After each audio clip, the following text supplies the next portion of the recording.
So today I'm going to go ahead and give a quick demo of how I use my Skyflame wood chip box.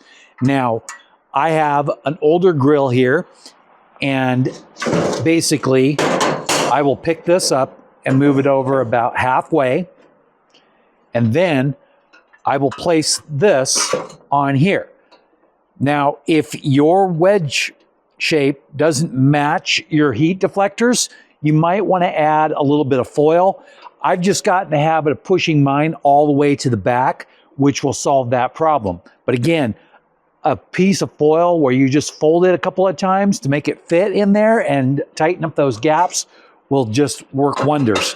Now, when I load it, what I like to do is take Smokehouse Products wood chunks, or you can use some other brands, but it's really important not to use really small ones. I'll show you here on the camera, and this brand's wood chunks are similar to some of the other brands' wood chips. So make sure if you use small ones, they'll just catch right on fire and burn up. So I'm only going to fill the box about halfway, and it's all going to be towards one side. So you'll see here that I'm not filling this, which is the part that I'm going to put completely against the back. So I'll go ahead and close that and push that in there. And then I'm going to give this a light. So when I set that, I went ahead and set it on high, and we're just going to wait until it starts smoking.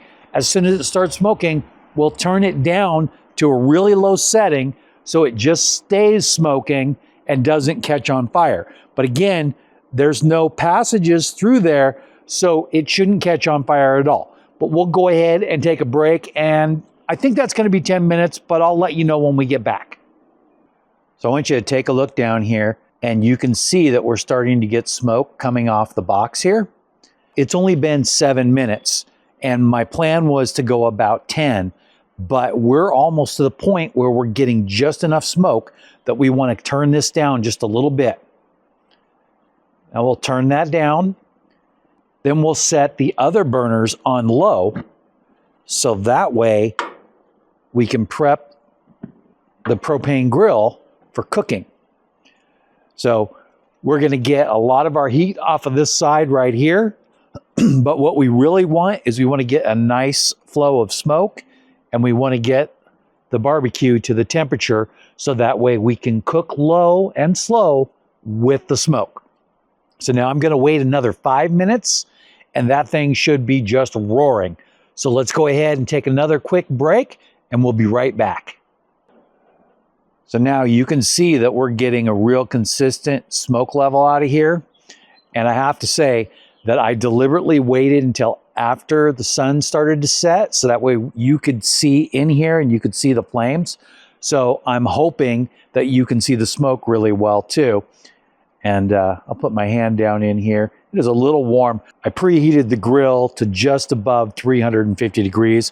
I did have to turn this one down, and I had to maintain this at about medium high to keep the smoke going at the level that I wanted.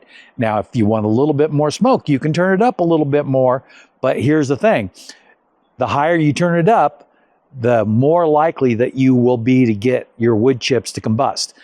And no matter what anybody says, I never wet my wood chips because we want smoke and not steam. So this video is my quick demo and basic testimonial. But if you want to check out the video that I did previously, which has been quite some time ago with this exact same smoker box, you can see that I've been using it for a while, and I prefer it over the other box that I have. And this one here just fits in really well, and it's easy for me to use. So you can check that out. And also, you'll find my link to the product below in the description and in the comments. So thanks a lot.